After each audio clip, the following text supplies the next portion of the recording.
और मुझे ये सब कंट्रोवर्सीज और ये सब नहीं करना है। मेरा काम मुझे काम आता है, मैं काम करके आगे बढ़ जाऊंगी। अगर मेरे अंदर भगवान ने आगे बढ़ना लिखा होगा तो मैं काम करके आगे बढ़ जाऊंगी। मैं ये सब करना नहीं चाहती हूँ।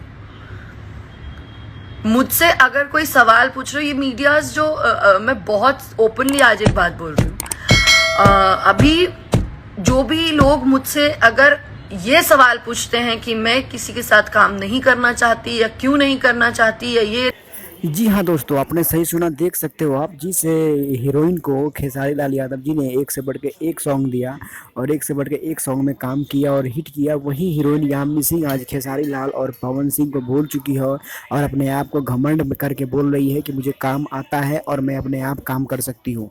दोस्तों, आप देख सकते हो कितनी घमंड यहाँ पे यामिनी सिंह के अंदर हो गया है। जो इंसान खेसारी लाल यादव जी ने इनके लिए इतना कुछ किया, उस खेसारी लाल यादव और पवन सिंह को भूल चुकी है। दोस्तों, अगर वीडियो अच्छी लगे तो लाइक और सब्सक्राइब जरूर करें। Thank you.